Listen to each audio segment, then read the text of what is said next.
시청자 여러분, 한 주간도 주 안에서 평안하셨습니까? 시작된 한 주간도 성 삼위일체 하나님께서 여러분과들 함께 하시기를 원합니다.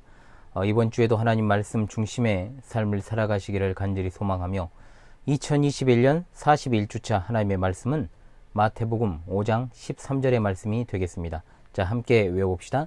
너희는 세상의 소금이니 소금이 만일 그 맛을 잃으면 무엇으로 짜게 하리요? 후에는 아무 쓸데없어 다만 밖에 버려져 사람에게 밟힐 뿐이니라. 마태복음 5장 13절 말씀. 아멘. 다시 한번 외워봅시다. 너희는 세상의 소금이니 소금이 만일 그 맛을 잃으면 무엇으로 짜게 하리요? 후에는 아무 쓸데없어 다만 밖에 버려져 사람에게 밟힐 뿐이니라.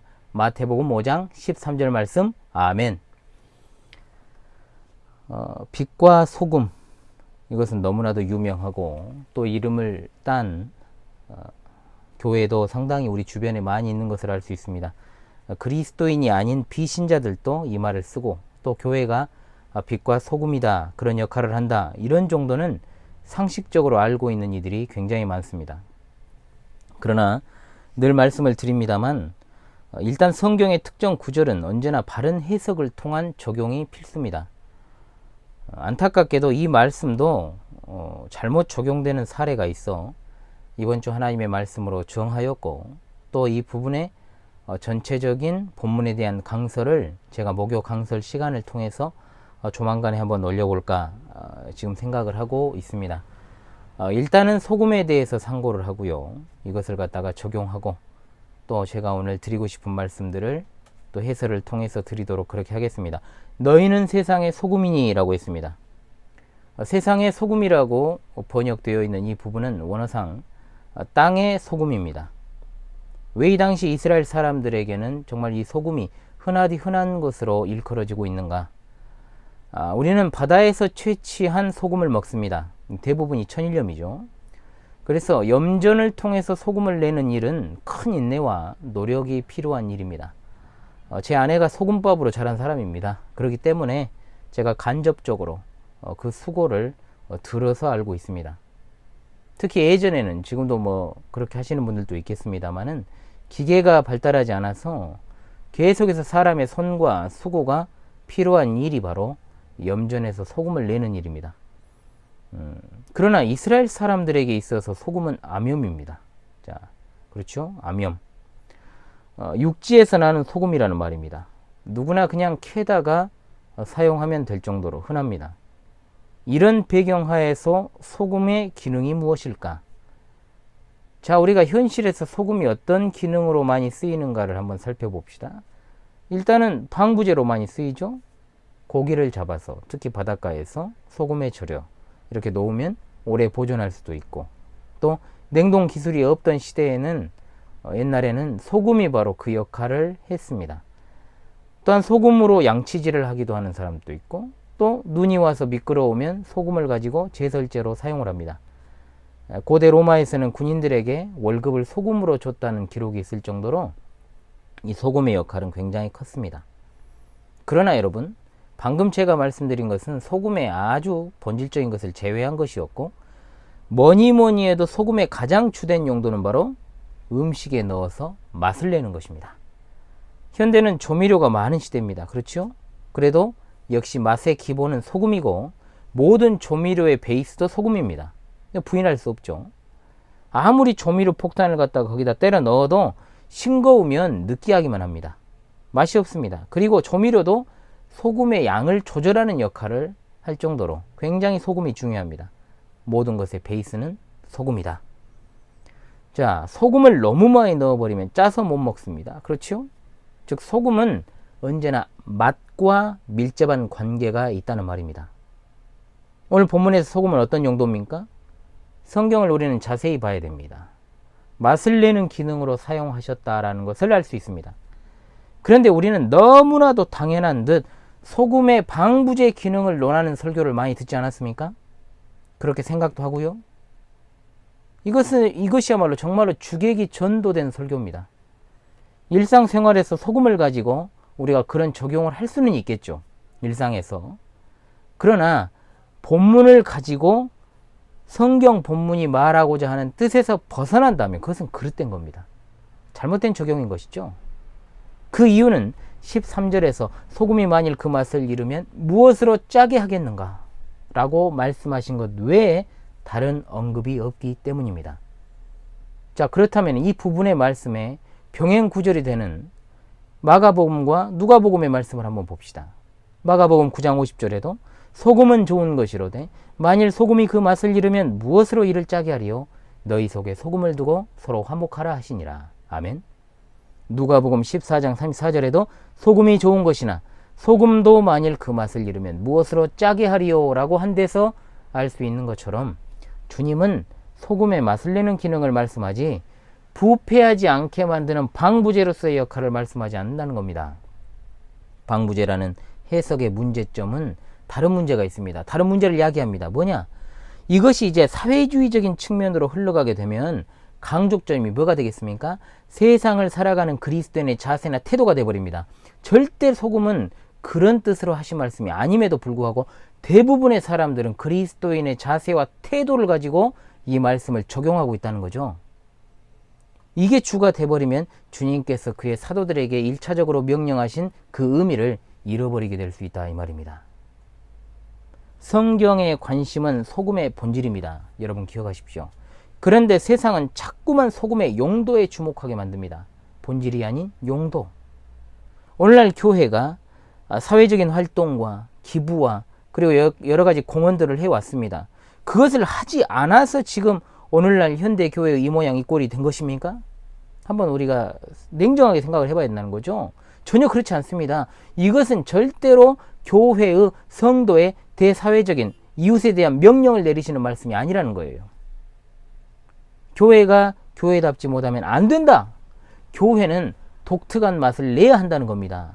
그것이 또한 이어지는 빛으로서의 복음의 사역입니다. 이 복음, 참된 복음, 바른 복음, 절대로 타협할 수 없는 복음, 그 어떤 것도 첨가되지 않은 순수한 복음, 성경의 진리를 수호하는 교회라는 측면에서의 소금이다 이 말입니다. 이런 측면에서 교회는 독특한 맛을 내고 실제로 교회는 세상에서 독특한 것입니다. 이해되십니까? 그런데 오늘날 다수 현대 교회들의 모습은 독특하지 않습니다. 세상과 다를 바 없습니다. 도덕적으로나 윤리적으로도 더 나을 바가 없습니다. 무엇보다도 가장 심각한 것은 신학과 신앙이 제대로 서 있지 않습니다. 독특하지 않습니다. 그냥 여러 종교 가운데 하나인 것처럼 보입니다. 오히려 이럴 때 원래 교회 모습을 가지고 있는 교회들을 갖다가 독특하다라고 꼬집어 말합니다. 그런데 그것이 절대로 좋은 의미로 사용되는 게 아닙니다. 그냥 관종이라는 뜻입니다. 관종. 비아냥되는 것이죠. 소금이 그 기능을 못했을 때 어떻게 되는가에 대해서 언급하시지 않습니까? 소금이 만일 그 맛을 잃으면 무엇으로 짜게 하리요? 후에는 아무 쓸데없어 다만 밖에 버려져 사람들에게 밟힌다 그랬어요. 자, 이것은 무슨 말씀입니까? 그리스도께서 그의 말씀을 맡은 사명을 가진 사도들과 그리고 온 시대의 목자들에게 주신 말씀으로 대적자들이 자꾸 복음의 진리를 어지럽히고 흩어지게 하지려 할지라도 변함없이 신실하고 충성되게 행할 것을 격려하시는 말씀이다 이 말입니다. 목자의 임무를 신실하지 않게 행하는 것은 맛을 내지 않는 소금과 같습니다. 교회가 세상과 구별되지 않는 것이 결국은 무엇으로부터 시작되는지 아십니까? 강단에서 어떤 설교가 흘러나오냐에 따라서 결정이 되는 겁니다. 자, 여러분 한번 생각해 봅시다. 설교는 개혁파 정통입니다. 그런데 다른 가르침이나 사역에 있어서는 포용적이다? 절대로 있을 수 없는 일입니다. 제일 무서운 것들이 그런 것들이에요. 설교는 앞에서 번지르르 하면서 뒤로는 배도자들과 연합하고 교류하고 포용적이고 적당한 선에서 타협하고 이것도 좋고 저것도 좋고 그래도 표면적으로는 개혁주의를 표방하고 있으니까 설교를 그럴듯하게 할 수밖에 없죠. 당연히 그런 교회는 필연적으로 굉장히 규모가 있을 테니까요. 그러나 제일 나쁜 인간들이 바로 이런 인간들이에요. 교회와 세상 그리고 신자와 불신자는 서로에게 항상 영향을 미치며 살아갑니다. 교회가 세상에 영향을 미치면 어떻게 됩니까? 세상은 복음화되거나 또는 완악해지거나 둘 중 하나입니다. 그런데 세상이 교회에 영향을 미치면 교회는 그냥 세속화될 뿐만 아니라 웃기게도 거기에 덤으로 세상으로부터 비난까지 받습니다. 세상과 동화되면은 세상이 박수 쳐주는 게 아니라 비난한다는 겁니다. 신자인 내가 불신자에게 영향을 미치면 불신자가 신자가 되거나 또는 대적자가 되거나 둘 중 하나고, 불신자가 신자인 나에게 영향을 미치면 나는 불신자처럼 살아가는 위선자가 되는 겁니다. 이것은 말로 하는 것이 아니라 삶으로 독특함과 거룩성을 나타내는 것으로 가능하게 되는 겁니다. 소금이 맛을 잃으면 어떻게 된다고요? 제정신 아닌 사람을 보고 우리는 흔히 무엇이 같다 그럽니까? 맛이 같다라고 표현을 합니다. 성경에 비추어 볼 때 참 적절한 말이죠. 이게 맛이 같다. 맛이 같다. 맛이 간 교회, 맛이 간 목사, 맛이 간 교인들. 자, 어찌 될까요? 아무 쓸데없어 다만 밖에 버려져 사람에게 밟힐 뿐이라고 했습니다. 주님은 쉽게 말해 이렇게 말씀하신 거예요. 몸 밖으로 버려지는 똥도 거름으로 쓸 수 있잖아요. 그러나 소금은 거름으로도 못 쓴다. 이 말이 불치병이라는 거죠. 맛이 간 소금은 쓸데가 없습니다. 이 시대 맛이 간 교회, 아니 정확한 표현이 아니죠. 맛이 간 종교 집단이라고 해야 되겠죠. 맛이 간 지도자들, 맛이 간 종교인들 얼마나 많습니까? 그들이 어떤 대사회적인 명령으로 이 부분을 해석했다고 칩시다. 그래서 교회가 이 사회에서 무슨 방부제 역할을 했습니까? 빛으로 어두운 부분을 비추기를 했습니까? 오히려 반대 상황이 벌어지지 않았습니까? 하나님의 말씀에 대한 바른 해석과 적용이 교회의 본질 아닌가요? 그런데 그 반대로 했으니 어찌 되겠습니까? 버려진다는 말씀은 저주입니다. 말라기서 2장 9절에 배신한 제사장들에게 선포한 주님의 말씀이 나옵니다. 너희가 내 길을 지키지 아니하고 율법을 행할 때에 치우치게 하였으므로 나도 너희로 하여금 모든 백성 앞에서 멸시와 천대를 당하게 하였느니라. 아멘. 바울 사도는 디모데에게 보낸 첫 번째 서신을 통해 과거, 현재, 미래의 모든 말씀의 사역자들에게 말합니다. 이 모든 일에 전심전력하여 너의 성숙함을 모든 사람에게 나타내게 하라. 내가 내 자신과 가르침을 살펴 일을 계속하라. 이것을 행함으로 내 자신과 내게 듣는 자를 구원하리라. 아멘. 6장 11절에도 오직 너 하나님의 사람아 이것들을 피하고 의와 경건과 믿음과 사랑과 인내와 온유를 따르며 라고 했습니다. 목자가 신실하지 않게 목회를 해서 교인들을 인도하게 되면 필경에는 모두가 사망에 이르게 됩니다. 밖에 버려져 밟히는 것은 목사를 비롯해서 그를 따라가던 교인들 모두가 해당됩니다. 시대를 분별하기 바랍니다. 좋은 것이 좋은 것이고 적당히 꺾일 줄도 알아야 된다. 가만히 있으면 중간이라도 간다. 이런 말들은 복음을 수호하는 일에 있어서는 전혀 쓸모없는 일이죠. 말이죠. 다. 이것은 인간이 하는 말이 아니라 하나님께서 맛을 잃은 소금은 전혀 쓸모가 없다라고 우리에게 엄중히 선포하시는 경고라는 것을 믿으며 나아가는 거룩한 신자들 되시기 바랍니다. 교회는 참된 복음을 전달하는 영적 기관입니다. 코로나라고 하는 것은 여러 측면이 있지만 그 일을 수행하지 않는 교회들을 향한 하나님의 작은 경고요 채찍입니다. 작다 그랬습니다. 마지막 시대에 흔들리지 마십시오. 타협하지 마십시오. 섞이거나 어울리지 마십시오. 오로지 독특한 맛을 내는 세상의 소금의 신자로 이 세상에서 하나님이 주신 복음의 사명 감당할 수 있기를 바랍니다. 저는 목사님들한테 할 말이 많습니다. 어차피 이 영상을 목사님들이 보시려는지 모르겠고 보더라도 여기까지 보려나 모르겠고 봐도 뭐 어쩔지는 모르겠어요. 이와 같은 시대에 적당하게 정말로 과거와 같은 패턴으로 목회하려는 분들은 진짜로 제가 솔직히 말합니다. 그냥 내려놓는 게 많은 이들을 위해서 도움이 됩니다.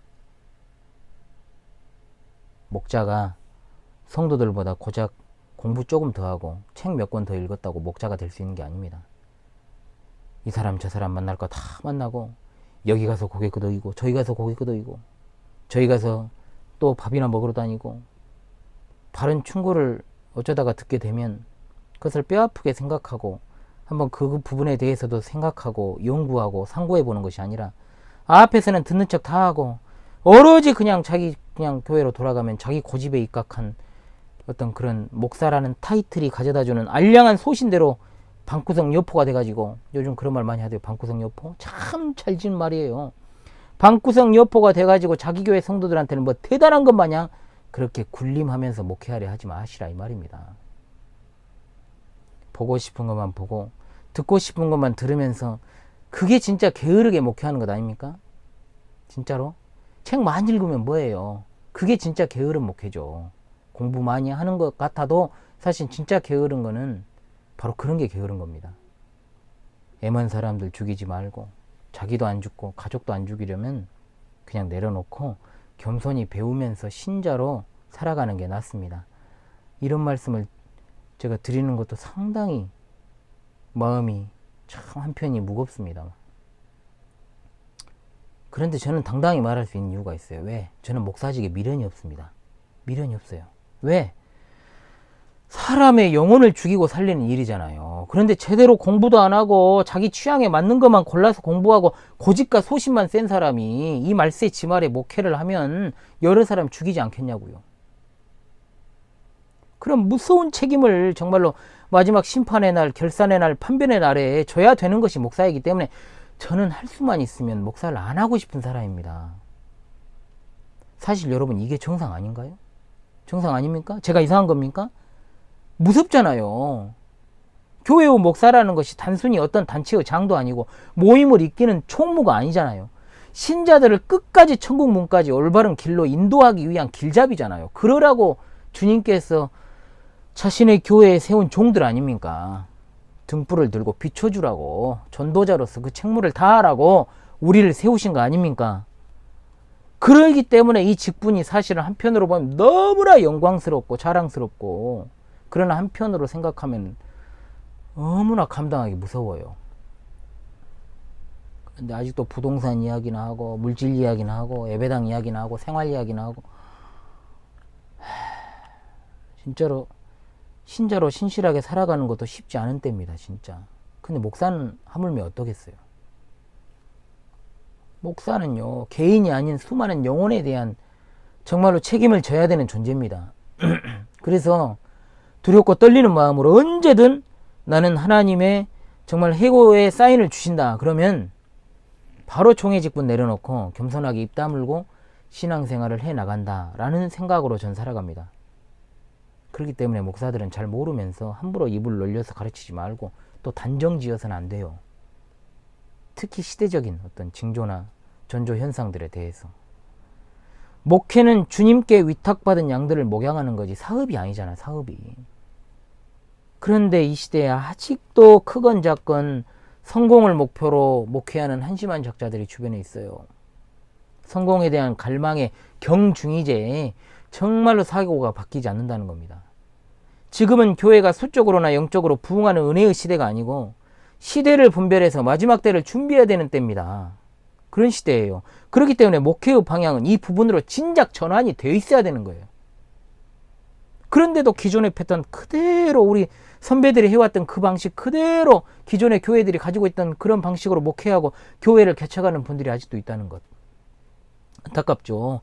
제가 잘나서 이런 말씀을 드리는 게 아니고 이런 상황과 이 시대의 위험성을 목사보다 일반인들이나 그냥 일반 성도들이 더 잘 인식을 하고 있다는 겁니다. 그래서 제가 목사로서 부끄럽습니다.